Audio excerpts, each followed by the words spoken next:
আসসালামু আলাইকুম এভরিবডি। জি। অবশ্যই আসলাম আমরা এখন ঐতিহ্যবাহী একটা ঘাটে। এটা হলো যে আস্কা বাজার ঘাট। অবশ্যই এক জেলে ভাইকে পাইলাম এখন মাছ নিয়ে। অবশ্যই কিরকম মাছ নদীতে মিলে ওইটা তো আমরা জানি না, অবশ্যই জেলে ভাই থেকে একটু জানতে চাই। আসলে ভাই আপনারা এই যে নদীতে যান কত টাকা খরচ হয়? নদীতে যাই এক খাও পাইলে মনে করেন 10,000 15,000 টাকা খরচ, তেল খরচ লিয়ে যাইতে হয় না। মাছ পাই ইয়াও কম পাই একদম আর কি। এখন কত টাকার মাছ মিলে? মাছ যেই কালা বেশি হয়ে গেল লাখ খানে টাকার মেলে, আর হুম। এখন কম, এখন পড়ছে না আর কি, খরচা পড়ছে না আর কি। এখন এই আরো যে দেনা হওয়া লাগে। দেনা হওয়া লাগে। জি। তো অবশ্যই আপনারা যে এই যে নদীর থেকে আসেন আপনারা কতজন যান? আমরা আছি 9 জন স্টাফ আছি। 9 জন স্টাফ যান। জি। তো ভাই আপনাদের টোটালি মানে বসে না ওই যে নদীতে গেলে হ্যাঁ, অনেক পোষে না আর কি। অনেক খরচ। আই দেশেরতে আছি, বরিশালতে আমরা এখনো দেনার আছি আর কি, দেনা আর কি। যে আজকে কয়টা বাজে গেছেন এই মাছের জন্য? কালকে বিকালে গেছে আর কি। কালকে বিকালে গেছে আর আজকে আসছে আর কি গাড়ি।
বাঁকা গানে বাঁকা বাঁকা গাঙের পানি রে, বাঁকা গাঙের পানি।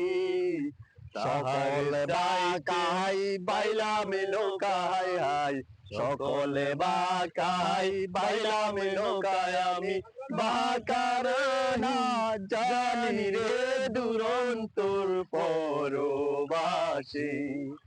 আমার হার কালা করলাম রে।